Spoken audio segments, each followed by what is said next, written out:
also provide an accelerated path to credit recovery. We also recommend closing Zachary Taylor Elementary School because enrollment is under 50% of the school's capacity, and if passed, students will reapply to ranking choices from elementary schools in the Ballard High Zone. We recommend relocating Waller Williams Environmental because of enrollment and costs. The school is at 39% of its capacity, and the cost per student is about $111,000. While this is a specialized school and requires additional resources, our average cost per student at our specialized schools is about $62,000. So we'll be moving this school to an existing facility in the Fairdale neighborhood that's more appropriately sized. We propose consolidating King Elementary because of the school's enrollment and costs. The school is at 70% capacity, and the average cost per student is about $10,000 above our average for elementary schools. At the same time, Maupin Elementary is at 53% enrollment, but has a lower cost per student. So we are merging the two schools at Maupin's more cost-effective facility. Finally, we recommend moving the Georgia Chaffee Teenage Parent Program because enrollment is at 21% of the current facility's capacity, and we found a more efficient location. So we are proposing moving the program to the Gaines Early Childhood Center in the Louisville Male Traditional High School's campus. I want to make it clear, our decision today in no way reflects the quality and strength of our staff, or principals, or teachers, or counselors, and every employee impacted by the decision.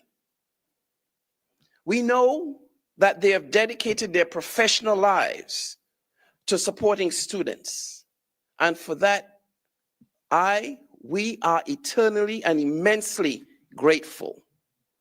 But we know this is a lot to process. We know that. And may come as a surprise to some. But we encourage you to take the next week to reflect, talk with families and school communities, then bring us your questions. We're actually holding 3 public forums throughout the first week of December. And we have a feedback form on our website for those who cannot attend. We will apply this feedback to our FAQ page and share a summary document with the board before the December 9th meeting. Thank you for your understanding. Thank you for your support through this difficult process that will bring us closer to our mission as a district. The mission to challenge and engage each learner to grow through effective teaching and meaningful experiences within caring, supportive environments. I just want to say, these are difficult decisions, but these are necessary to preserve the future of our district, to preserve the future of our district, and to protect our students' future. Thank you. At this time, I will take questions.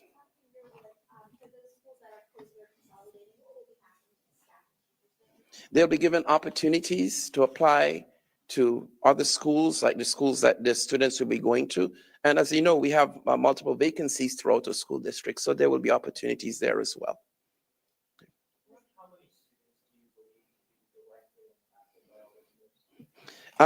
There would be, I'll have to get back to you with the exact number, but we do have that. I'll get back to you. Not thousands, definitely. It'll be in the hundreds, but again, I'll give you a more accurate number. Okay, we are working to get every teacher into a position.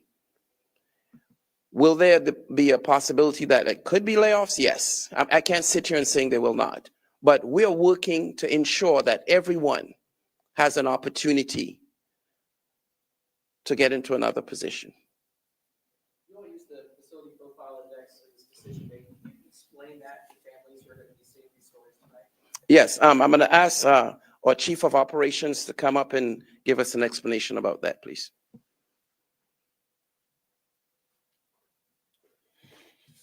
Back in February of last year, we were tasked with developing a process and analyzing our schools for possible closures or consolidations, and also being able to give more information to the Board of Education in the future. So we spent the last several months developing what we call the Facility Profile Index, which looks at essentially three items that the superintendent mentioned. The first one is the enrollment trend of the building, going back as early as 1999, looking to see for what the enrollment pattern does, both demographically in the city, whether or not we believe that the school will increase enrollment based off previous factors. The second one is an actual cost per student, where we include not only the KDE number, that is the reportable number, we include, in addition to that, the cost to operate the building, the cost for maintenance, the cost for busing. The all-in cost is our best cost estimate per student.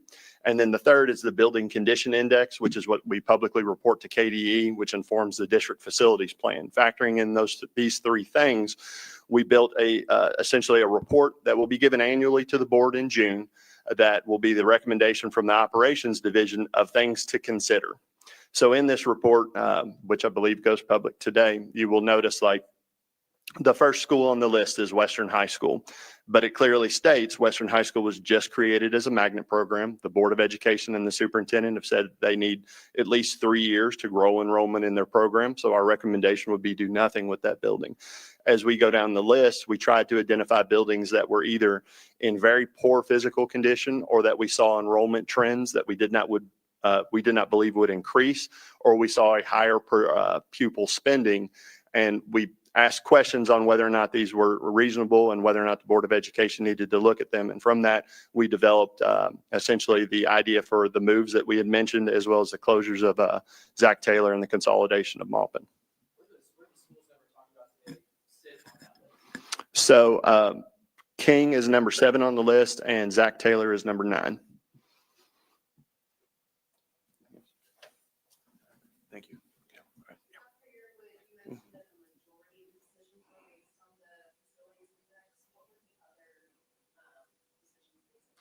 On programmatic investigations, for example, we spoke about Liberty and their credit recovery, and now we see credit recovery programs also available in other schools. At the time, we did not have a robust program when Liberty was formed, but now we do. So we now see an opportunity to get students back into those environments.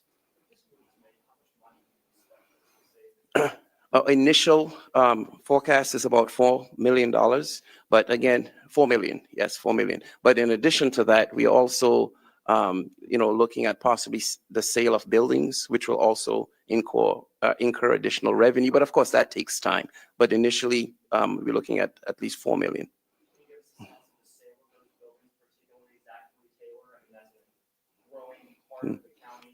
Yeah. Well, that's going to be difficult to say because, real estate prices sort of have a level of fluctuation. So to sit here and predict will be a bit unfair, but I'm sure it'll be in the millions of dollars. But I can't put a figure to that right now.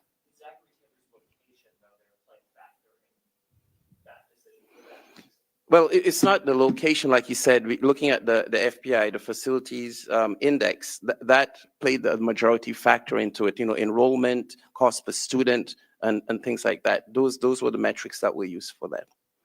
You're still not even close to the 188 million. What's next after this? Yes, we're looking at those central office cuts. We're well on the way with that, and I'm sure we'll be revealing some of that. Yes. So we're hoping not to, but I'm not going to sit here and tell you no, absolutely not. Again, we're challenged with a certain deficit, 188 million, and we will have to address that. So our hope is not to go there and be able to, do the other cuts, but I can't say definitively no. change this proposal? Yes, they will definitely influence the proposal because, we'll be asking for things like tell us what you'd like to see. Tell us, what are some things you'd like to preserve as far as your school environment is concerned. So there will definitely be an impact on, on this movement. Do you know, estimate how many staff and teachers might be impacted by Approximately 165 staff. including staff and teachers? But teachers that will be impacted. Teachers, well, teachers and staff. Yes, teachers and staff. Yes. And then this is a pretty fast timeline. Do you feel it's enough time to get that parent feedback? And is there a reason? Yeah. Yes.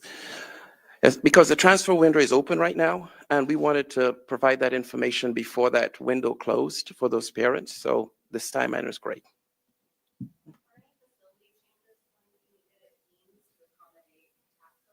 I'm sure there will be some adjustments that we're planning to do. Yes. Madam King, parent actually texted me and she said if funding is the issue, why can't they take it out of salaries like central office? And she even mentioned yourself. Well, we're looking at central office right now. Can you talk about what the conversation looks like, if any, with some of the staff at the affected schools before finalizing this list? Yes. So what happens there is the conversations don't occur after the list well, they're going on right now. Principals are notified, they're notifying their staff. And of course, nothing is final until the board votes on it and gives their final. So right now there's conversations happening, and we will have forums that will allow input from staff members, from community members. So staff didn't know before this was announced. They knew before this was announced, yes. Confident that the board will approve the plan as is. Well, it's hard to say because, the board represents the community and they're independent. Their opinions vary. So, yeah, it'll be difficult for me to actually predict an outcome. We're presenting this because we definitely see this as an option that we need to move forward with, but I cannot predict, the board's actions.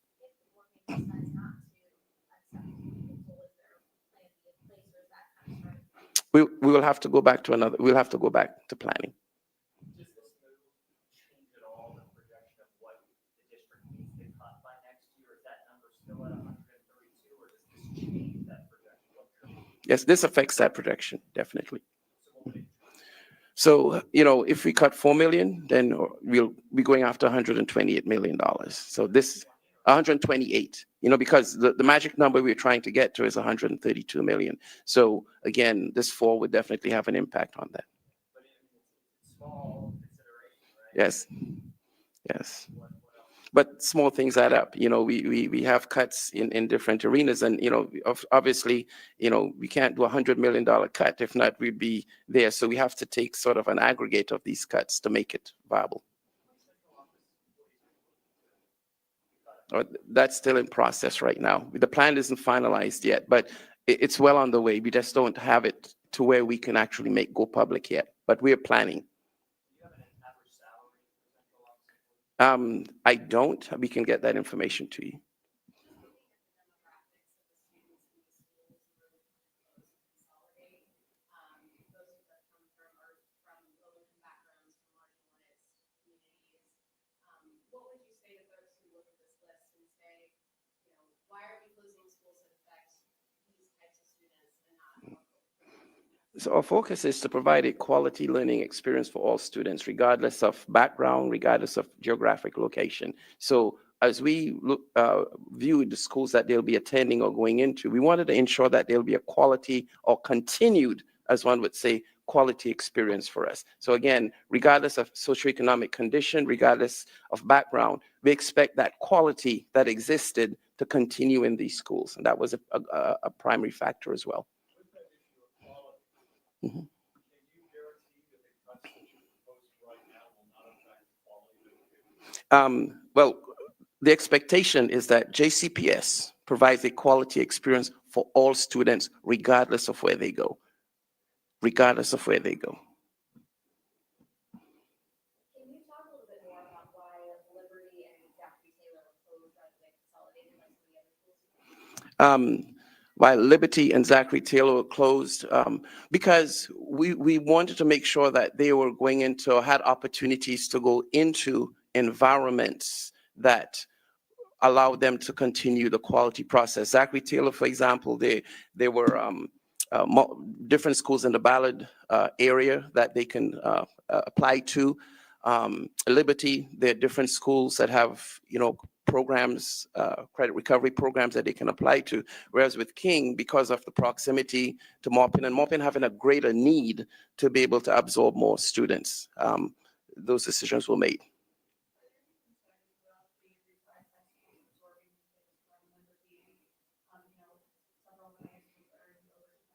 Yes. Yes. So we'll be looking at that information as well, because we don't want to bring additional pressures to schools, but we want to make sure that wherever the students attend or wherever they go, they have that quality experience. Should we expect a tax increase? So there's a tax increase that happens naturally every year, but are we going to try to get additional tax? No. From my perspective, now I work at the will of the board. So again, as you know, there was a revenue task force that was formed, and they will help guide the answer to that question.